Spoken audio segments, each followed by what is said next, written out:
nyalo namna ka thuolo mar muso nyikora mogi. Erokamano Sharon kuom miyowa thuolo mondo wabed pinywa go mbaka gi oganda wa.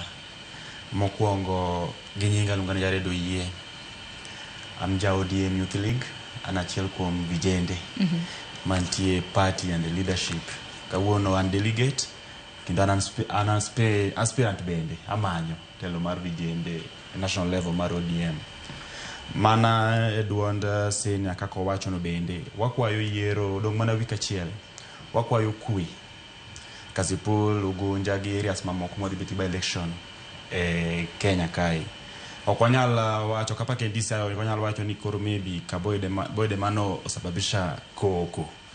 I think ne wan gi bodies madil gi mano. Samoro jomoko be nyalo timo kasto gi pondo ka mano seto mano senindo mondo were mondo tent marach kijana Boyd Were man gi ticket mar ODM party. ODM party en party man gi kwe, en party mosichung kinde magik mokoricho mondo mi wabed gi kwe Kenya. Erokamano ahinya. Kata kamano motelo ne man Nyakorom Gajwang' bende en mana weche ma bende pod imedo sum mar mondo mi wamed nyayo kwe Nyakorom Gajwang' e kinde makamage nikech yiero madundo bende dhi kaka aparo ni juma achiel kene modong'. Yiero madundo makamago ibiro bede ka ibago chieng' tarik 27 mano mar dwe ma bende wantiere ni koro pod wamedo mana bedo koda orruok. Kata kamano thor wach okiny ma kawuono e chenro mar mbako romo watwa kotenre kod duond bura mano mar ODM nyasi ma bende gintiere godo e county mano ma Mombasa. Oyie jo ODM thothge omole county ma Mombasa kendo gimol chakre odiochieng' ma kawuono. Akia ni nitiere gi mpango mane kaka ja ODM bed ni samoro nitiere gi mpango mar chopo nam chumbi.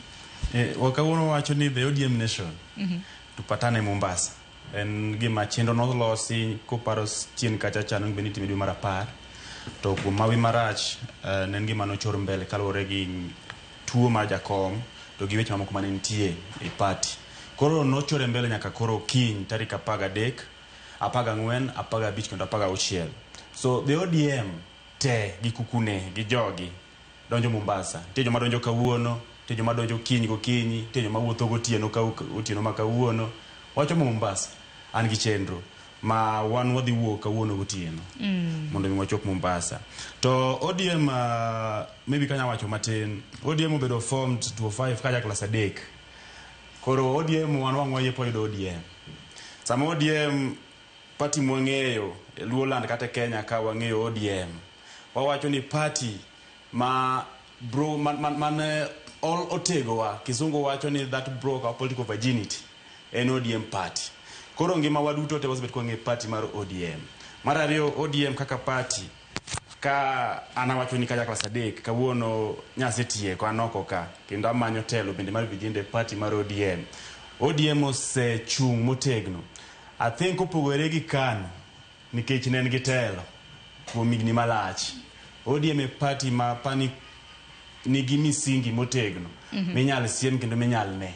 Kata kamano pokoloso sirikal kieno wuon. Wasebet sirikal miwacho ni nus mkati, wasebet sirikal miwacho ni sani wane broad based, wasebet gi handshake, lakini ODM kaka party nyaka ne loso pokoloso sirikal. Koro maybe wambo watemo ng'iyo watemo puonjo nitere ka jakom ne riembe party ma pokoloso sirikal mobet go teku malach mobet gi ngufu machal kamano kendo bet gi oganda mang'eny kendo bet gi ji mang'eny e od bura kuom kinde makata kawuono in the opposition manyicha ma wantie wach ni minority. ODM e party man gi ji mang'eny kuom higni 20 gote. Koro watemo ng'iyo watemo puonjore madhi Mombasa pani wadhi reflect to wadhi ng'iyo resilience mosebet go ka party gi joma ni party steps by mwasegoyo kinge mwasekawo to maybe gikon bede moko mosedhi maricho achiel kaka kumane honorable Gwanda temo mulo kaka samoro koko nyalo bedo kuonde yiero to be mana ke watine dhako maber ma ji gore ne apani bero ODM omiyo samo be ji nyalo yuare nikech te duto gombo mondo bed gi otiko mare nikech berne. Erokamano.